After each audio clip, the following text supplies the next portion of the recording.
We're back with the World Blitz Championship.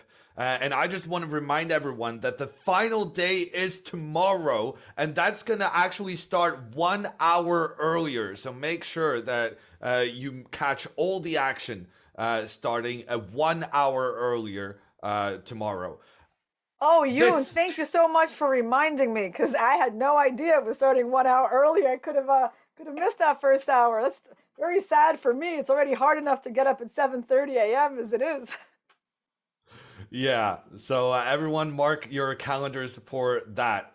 This is the rapid recap, and we will be going through our favorite game of today. And the game we've chosen is the one between Bibisara Assaubayeva, who's actually in the lead after day one.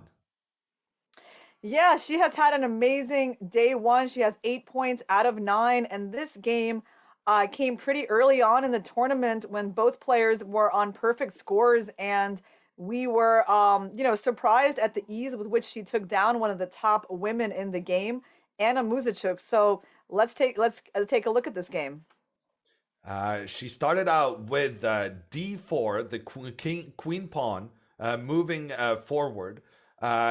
Anna Muzychuk is famous for going for this aggressive Dutch variation. And looking at the game, you can see that Black is already from the beginning starting to occupy the center with her pawns. However, that means she's spending less time getting her pieces into the game. And I noticed, especially here, how White moved the queen out early to put pressure on one of Black's pawns on f5. Yes, and so this pawn was protected by the other pawn, and White made a developing move. Right. And Black made a move that seemed very natural. It turned out to be a big mistake, actually. If Black had known what White had coming, she certainly would not have played the move Queen C7.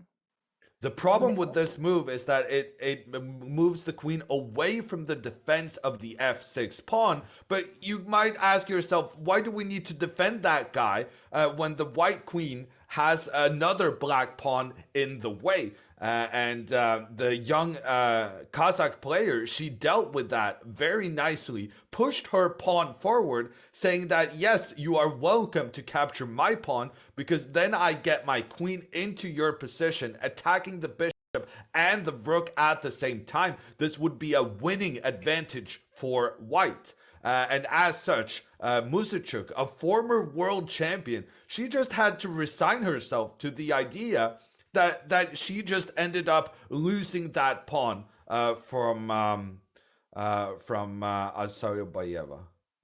Yeah, so this g4 move was certainly a very critical moment in the game.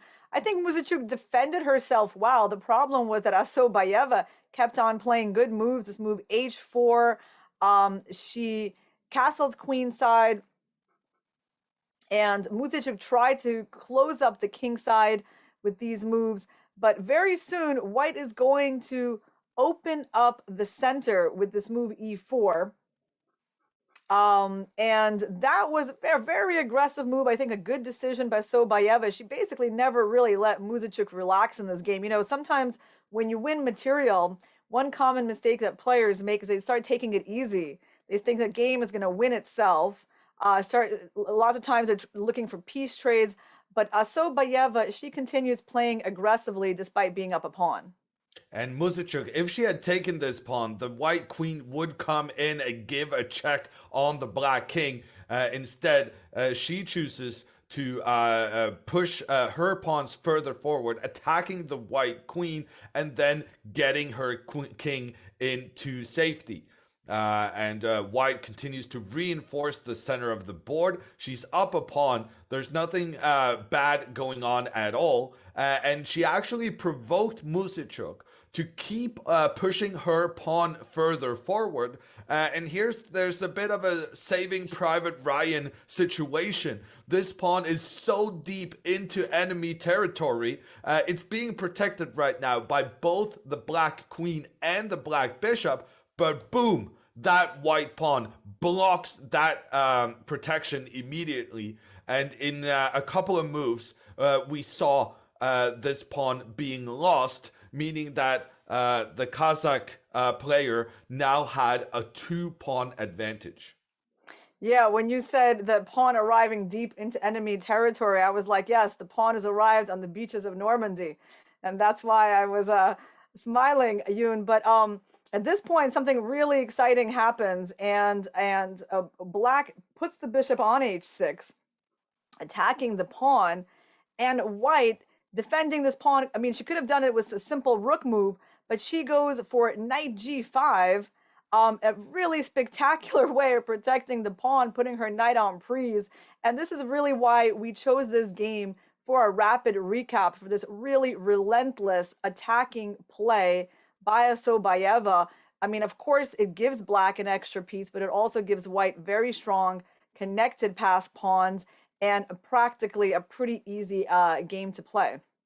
And the pawn threatening the bishop forces the bishop to step back. Assaubayeva continues marching forward with her pawns. The bishop comes in, threatening the pawn on f4. That's easy to protect with the rook doing the job from the side. The rook then from Muzychuk attacking the queen. The queen retreats. Muzychuk, realizing what a desperate situation she's in, she tries to get her queen over on the side where the white king is.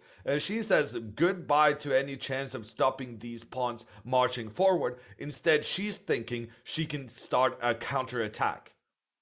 That's right. And so Assaubayeva cannot be dissuaded here from pushing her pawns. She just goes forward with g6. And look, things are looking pretty bad for Black, but Muzychuk decides to mix it up with the move bishop takes a3. I mean, it's not maybe objectively a good move, but it could certainly confuse somebody in a game where there's not much time. But Assaubayeva, she just calmly captures on f7, leaving two of Black's pieces under attack. And in fact, the main point here is that when bishop takes b2 happens, there is a way to get out of perpetual check. And I think this is what we want to show our viewers, that on queen a3, on that check, the way that White is planning to escape is king d2, and on queen b4 is c3, and on queen b2, bishop c2. And that is her saving construction where all the checks run out and she's left with a winning position. And later on in the game, she actually does exactly this kind of defensive setup for the king. And if not for all of these moves, it would have been a draw. So that was like the one saving strategy of moving that king in towards the middle, blocking with the pawn, and then blocking with the bishop. Without that resource, Anna Muzychuk's decision to sacrifice two pieces may have paid off. But as it turns out, even these tripled pawns, having 3 pawns on the same file, that's normally considered pretty bad. But at the same time, they're so close to becoming new queens. So they're super valuable as is. And Muzychuk tries to give a couple of checks, tries to cause trouble for the white king. But as we saw earlier, the bishop is able to stop the queen's checks. And even though Muzychuk manages to capture here a pawn, the important part is that White's king is safe. Yeah, White's king is safe, and she slid her rook over to the middle of the board to e5 right after attacking the queen.